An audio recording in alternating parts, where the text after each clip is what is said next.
Jeudi le 20 août 2020. Bienvenue à En prenant votre café. Je n'ai pas dit comme il faut. En prenant votre café. Tu sais, je n'ai jamais été aussi heureux que ce matin-là. Nous marchions sur une plage un peu comme celle-ci. C'était l'automne. Un automne où il faisait beau. Une saison qui n'existe que dans le nord de l'Amérique. Là-bas, on l'appelle l'été indien. On ira où tu voudras quand tu voudras, et on s'aimera encore lorsque l'amour sera mort.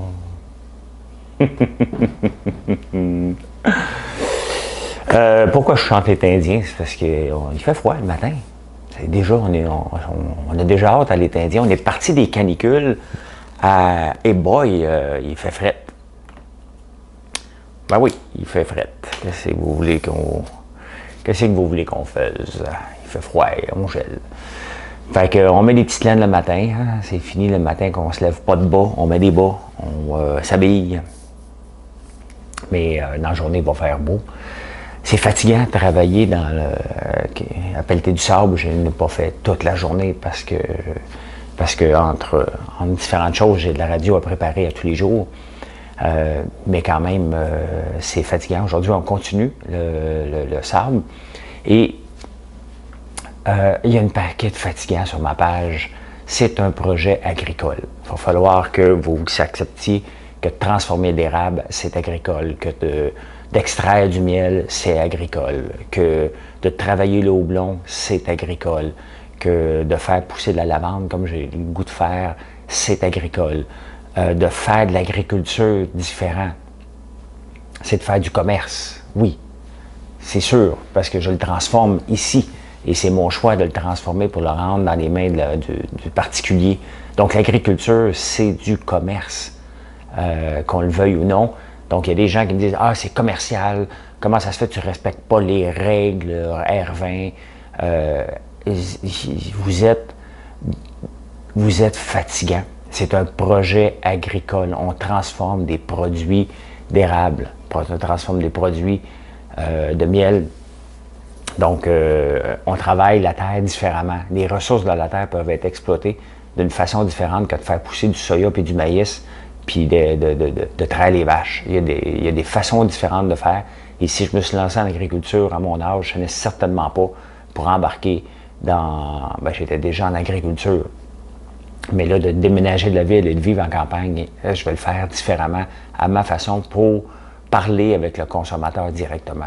Donc, il y en a vraiment, je sais que je ne comprends pas. C'est soit que vous êtes jaloux, ou soit que je vous fatigue à ce point-là, mais je ne brise pas les règles. Arrêtez de penser que je brise les règles.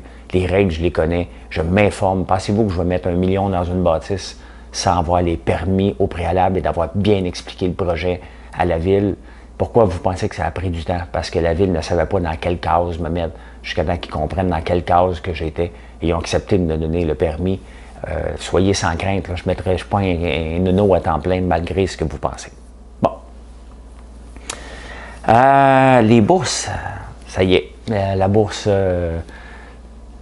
c'est de record en record et ça lâche pas. Mais là, aujourd'hui, il va y avoir un petit accalmie, puis c'est bien tant mieux, parce que moi, je trouve que ça ne fait pas de sens que les bourses ont repris 62%. Ils ont tous repris les pertes qu'il y avait eu depuis la pandémie. Et on avait prédit, certains avaient prédit une reprise en V. Donc, il y a différentes façons qu'on peut avoir une reprise boursière. C'est soit en U, donc ça tombe, et là, ça étire longtemps et ça remonte. C'est soit en W, donc ça descend rapidement, ça remonte un peu, ça redescend rapidement, ça remonte un peu, ou en V comme on a en ce moment. Cependant, le V peut toujours devenir un W parce qu'on parle de deuxième vague. On parle d'avis de licenciement qui vont venir encore plus fort dans les prochaines semaines, parce qu'il y a des entreprises qui vivaient aussi sur du temps emprunté, hein, soit qui ont eu de l'aide du gouvernement, soit qu'ils ont étiré tout leur cash flow qu'il y avait en espérant que ça change de bord. Et puis il y en a d'autres qui vont super bien. Il y en a des entreprises qui vont vraiment moins bien, qui vont fermer encore, puis il y en a d'autres qui vont vraiment bien. En parlant d'aller bien, il y a Louis Garneau qui semble se sortir la tête de l'eau. Quel mauvais timing, Louis Garneau. Alors que l'été a été un des meilleurs étés pour vendre des vélos, Louis Garneau avait les deux genoux à terre parce qu'il avait déclaré se mettre à l'abri des créanciers avant la pandémie, parce qu'on ne savait pas qu'une pandémie arrivait. Puis de toute façon, il n'y avait pas une scène. Et alors que ça aurait dû être une de ses meilleures années cette année, il sort là, tranquillement de la tête de l'eau, donc on va voir son plan, parce que le plan, il va le proposer bientôt. Donc d'ici le 15 septembre, on devrait voir le plan à venir. J'ai oublié de me remettre du café. Attendez un peu. Puis je vais arranger le zoom en même temps, parce que je le trouve trop loin. On va arranger ça un petit peu. Voilà, et je prends un café. Un café que je ne comprends pas comment il est arrivé ici. Hier matin, je parlais du café jazz de Mademoiselle Café, de Mme Riverain, et elle me parle si je voulais goûter un autre café hier matin. J'ai dit, certainement, je veux goûter un autre café. Et j'ai reçu un autre café hier après-midi. Elle m'en parle hier matin. Et là, elle a déjà préparé. Vous voyez, le temps des fêtes arrive là, déjà, là, parce que les entreprises qui veulent faire des choses pour le temps des fêtes doivent se préparer pour faire des étiquettes et toute la patente. Il y a un café de Jingle Bell qui va être disponible, spécial du temps des fêtes. Donc, on va goûter à ça. Je ne l'ai pas goûté aujourd'hui quand même. Je ne veux pas avoir un goût de Noël. Et elle m'a envoyé le café Brûle pour François Lambert, Woman. Mademoiselle Café, OK, c'est Caroline Riverain. Ça a l'air que c'est une famille de chanteuses. Elle a marqué Brûle pour, elle marque mon nom, François Lambert, puis elle marque Woman. Je soupçonne que cela veut dire que c'est une chanson. Parce que quand même, je ne suis pas une woman, puis je ne suis pas un homme à femme. Là. Je suis un homme à une femme. Fait que j'imagine que Woman, c'est pour la chanson de John Lennon. Woman, I can hardly express my mixed emotion and, oh my God, toughlessness. On va le jouer un petit bout. Hein?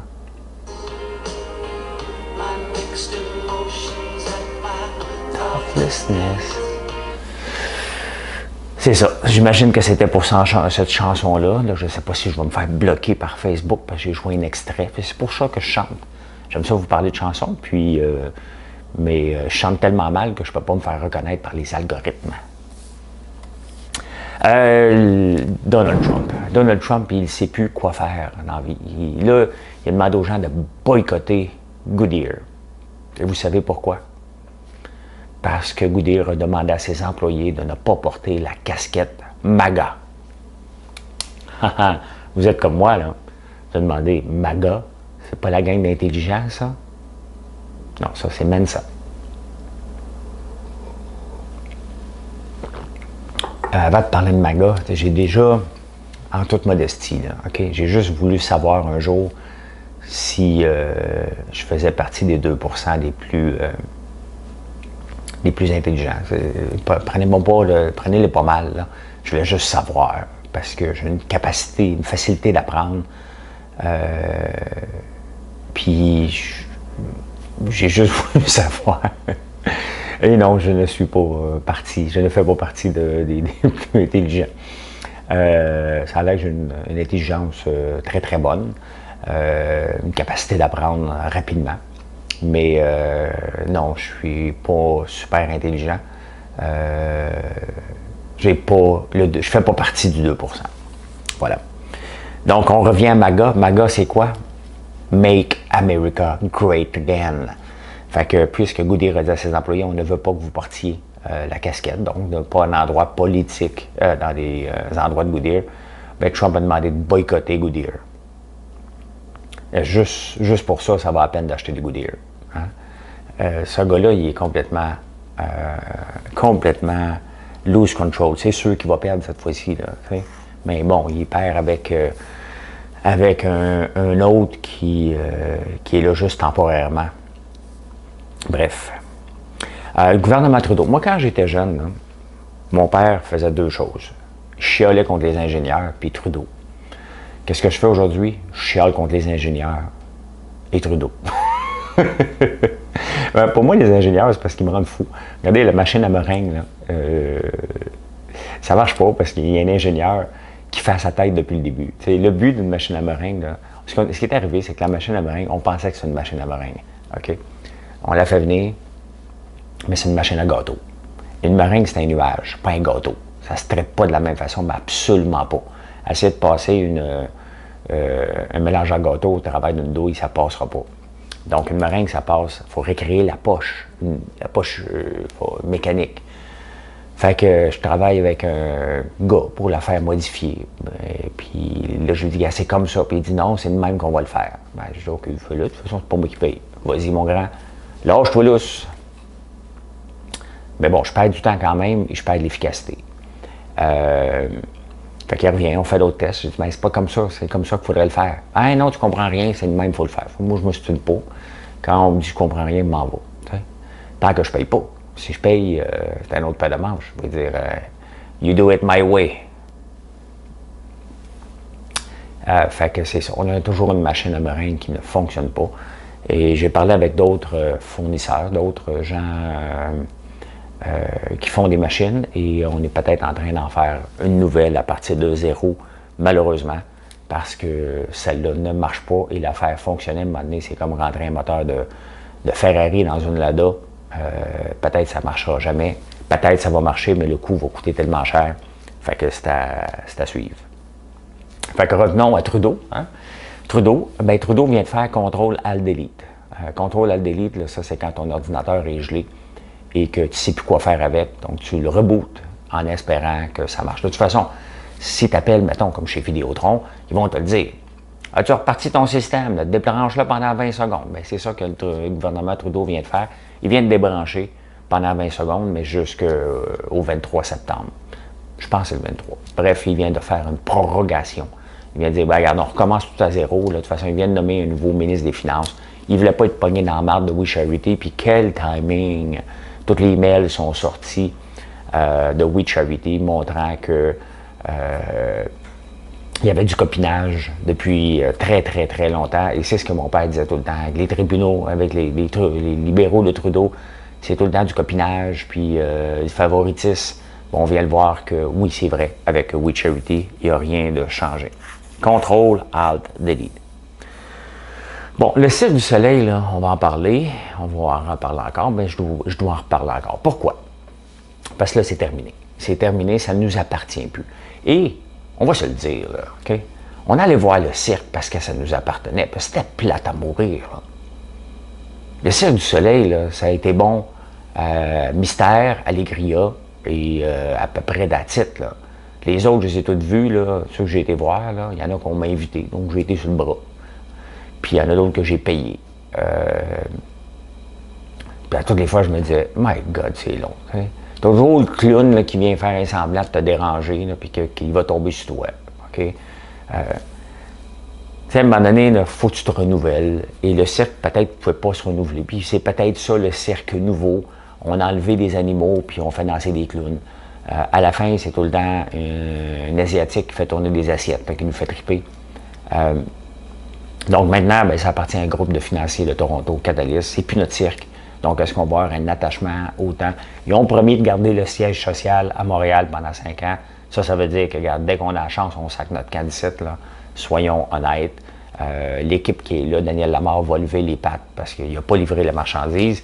Donc, ben c'est ça. C'est la fin de notre fleuron, si on veut, mais les fleurons, c'est quoi un fleuron? Une entreprise qui est partie de zéro, qui est partie avec l'aide de René Lévesque dans le Bas-Saint-Laurent.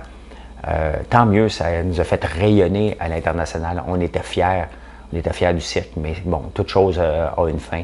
Le cirque n'est pas fini, mais moi je pense qu'il est fini. On ne le reverra pas, ce cirque-là. C'est un très mauvais investissement, je pense, de la part de Catalyst. Des fois, on pense faire un bon deal parce que ça ne vaut pas grand-chose. C'est comme un action en bourse. Hey, tu devrais l'acheter rendu à 5 cents. Ouais, mais elle valait 20 piastres, tombée à 5 cents. Ben, c'est ça le deal, elle va remonter à 20 piastres. Disons pas, là, il y a un paquet qui pense comme ça, donc il n'y a rien de différent pour des investisseurs. Simone Simoneau. Vous connaissez Simone Simoneau? Ben, c'est Valérie Plante qui est en train d'écrire avec quelqu'un d'autre une BD sur les dessous d'une femme en affaires, une femme en politique. Hey fille, 23 ans que tu es au pouvoir, là. Tu viens pas de réécrire l'histoire, là. T'es pas Margaret Thatcher, là. Calme-toi. Calme-toi, là, d'écrire presque une biographie après 3 ans au pouvoir, là, d'une femme au pouvoir. Simone Simoneau. Simone Simonac. Hey, je dois pas être un vrai fan du Canadien. J'ai oublié qui jouait hier. Et pourtant, je faisais de l'insomnie hier. Je m'endormais pas. Mais je me suis endormi tôt, vers 6h30.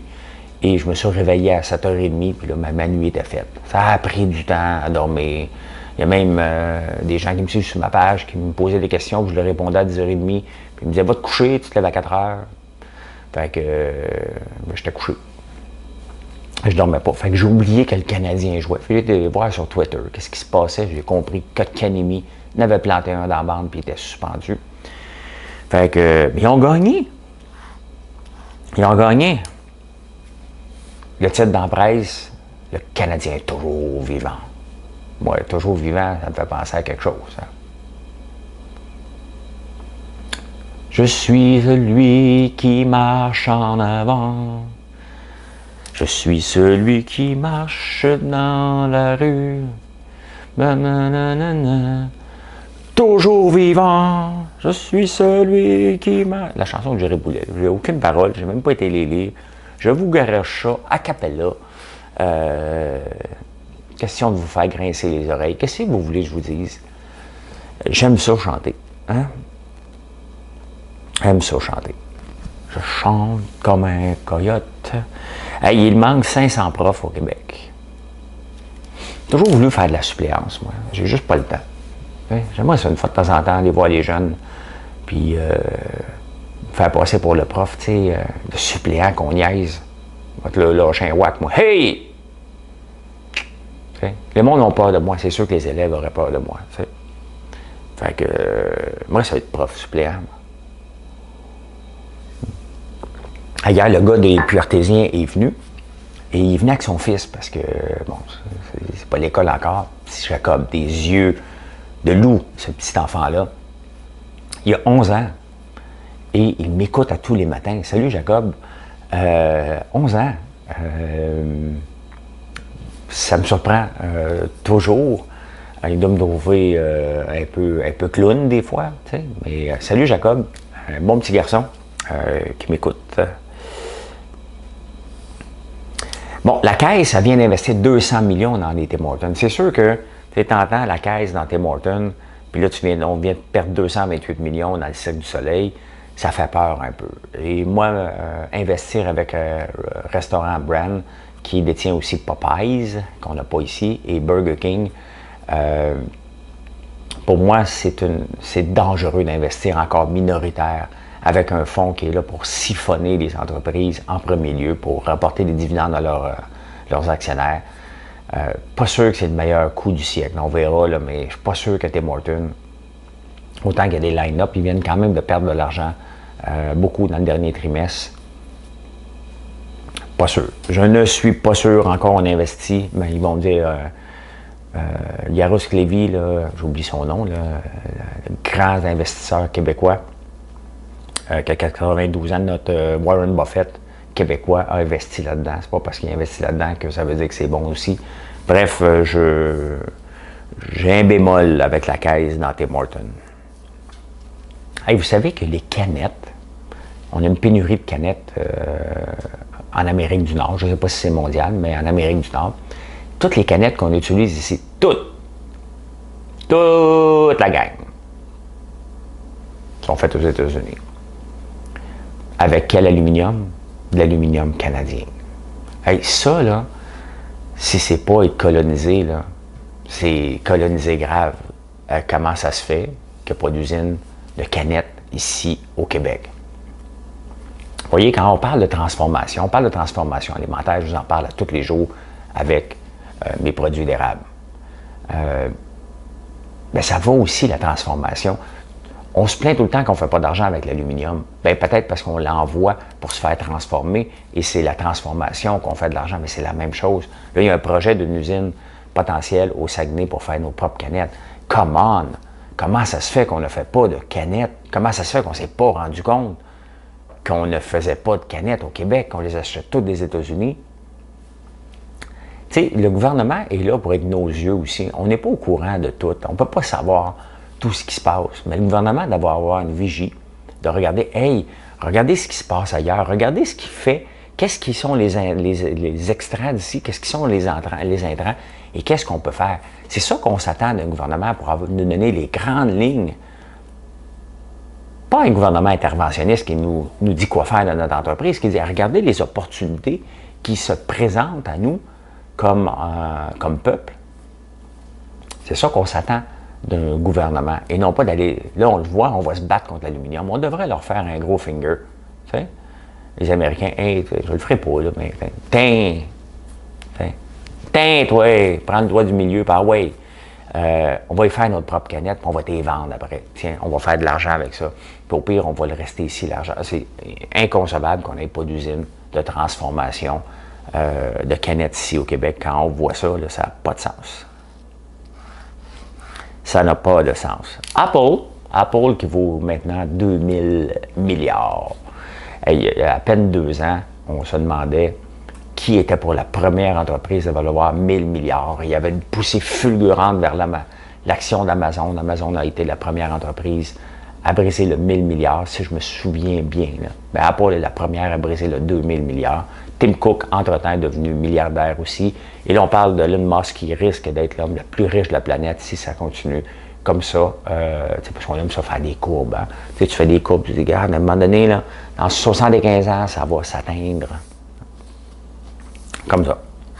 Hey, je regardais la météo le matin et quand j'étais jeune, il y avait l'almanach des vieux farmers.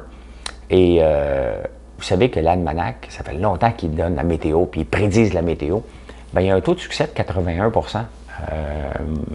à peu près la même chose que les météorologues. Donc, une pleure d'oignon peut dire, l'épaisseur de la pleure d'oignon peut dire la température à venir. Les criquets vont dire, hein, eux autres, ils se basent là-dessus. Hier, je vous ai parlé des criquets. On ne les entend plus. Il fait fret, là. Ça a arrêté de baiser.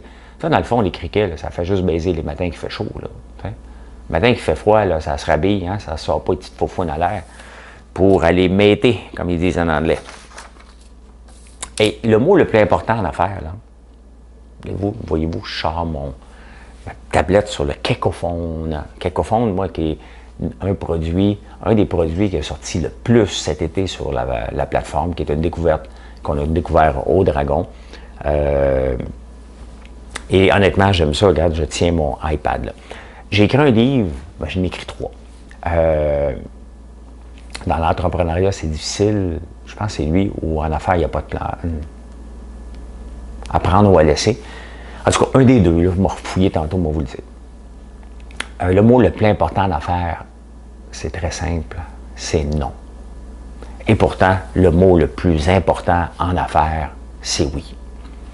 En affaires, il faut dire oui 97% du temps. À l'occasion, il faut savoir dire non. Pourquoi? Parce que si on dit oui à tout, on ne met pas l'emphase sur l'essentiel. Mais cependant, et moi, ça me fait toujours rire des entreprises qui ferment. Combien de fois vous êtes arrivé devant un commerce, vous étiez un petit peu en retard, il est 6h01, puis le gars, il est l'autre bord, ça ferme à 6h, puis il est l'autre bord de la fenêtre. Puis il te fait signe, non, c'est fermé. Je suis là. Et c'est fermé. Reviens demain. Je suis là, je veux te donner mon argent. C'est fermé. Ça, tu dis oui à ça. Hein? Le gars t'appelle, hey, je vais aller chercher mon linge. Vers 6h30, je sais que tu fermes à 6h, tu pourrais-tu? Oui. Tu dis oui. OK, c'est ça, être en affaires. C'est d'être accommodant. Moi, si vous me demandez quelque chose, là, vous m'avez demandé du popcorn en vrac, on n'en vend pas, ben on l'a fait. OK? On a regardé le prix, on a ouvert la machine à popcorn, puis on en a fait, que pour vous. Il y en a, vous reconnaissez. parce que ça fait des fêtes. Donc, là, on est en train de regarder pour avoir du popcorn en chaudière parce que vous en demandez à l'occasion pour en avoir des grandes quantités. Donc, moi, je dis oui. Je regarde, puis on ne sait jamais vers quelle opportunité ça peut nous amener. Donc, le mot le plus important à faire, c'est non. Non aux niaiseries, mais oui aux opportunités. Il faut sauter, il faut dire oui, il faut accommoder nos clients. C'est ça, être en affaires. Si vous n'aimez pas dire oui à vos clients, puis des fois, même si ça vous fait rentrer plus tard, même si un employé vous dit, gars, peux-tu partir plus tôt aujourd'hui? C'est oui. On se base sur les résultats. C'est ça qu'il faut faire. L'autre affaire. Tu sais, on n'est pas pour le crédit. Il faut faire attention au crédit, surtout dans les temps actuels. Mais si ton bon client te demande, tu sais, peux-tu te payer un petit peu plus tard? Tu peux regarder. Tu peux regarder avec un bémol. Il faut faire attention. Mais oui, il faut apprendre à dire oui. Il faut apprendre à dire, c'était pas ça mon plan. C'est ça, là, être en affaires. Le plan qu'on avait, là, n'existe pas. Regardez pas votre plan d'affaires. Il n'existe pas votre plan d'affaires. C'était pour une idée pour vous faire réfléchir un plan d'affaires. Moi, si j'avais écrit un plan d'affaires, je ne serais pas ici aujourd'hui. Là. Je ne l'aurais pas écrit, j'aurais fait comme « Hey my God! » Pas tout ça. Un, ça n'arrivera pas. Et de deux, c'est bien trop de travail. Mais c'est ça, les affaires. Il faut dire oui régulièrement. Voilà comment j'ai vu l'actualité aujourd'hui, en ce jeudi 20 août. Je vous souhaite une excellente journée. Nous, j'espère qu'on va terminer toutes les tranchées qu'on avait fait et qu'on va commencer à mettre du sable dans le centre. J'aimerais ça que demain, ça soit presque terminé à 80%. Donc, ça avance très rapidement, mais l'automne avance rapidement aussi. Donc, il faut encore accélérer le pas. C'est pour ça que je ne dormais pas hier. Je me suis mis à réfléchir. Et boy, c'est la rentrée. La rentrée scolaire, Marilyn retourne à Montréal la semaine prochaine parce que son gars commence l'école la semaine prochaine. Mon gars s'en va vivre à Hawkesbury parce qu'il va aller à l'école là-bas. Donc, on le voit que ça arrive rapidement, tout ça. On l'avait oublié, la rentrée des classes, parce que notre ministre Roberge ne nous en parle pas. Mais bon, on va le savoir assez vite comment ça va se passer. Voilà, la très bonne journée à vous. Mettez-vous une petite laine et un petit chandail en dessous parce que ça va revenir chaud aujourd'hui. Bye!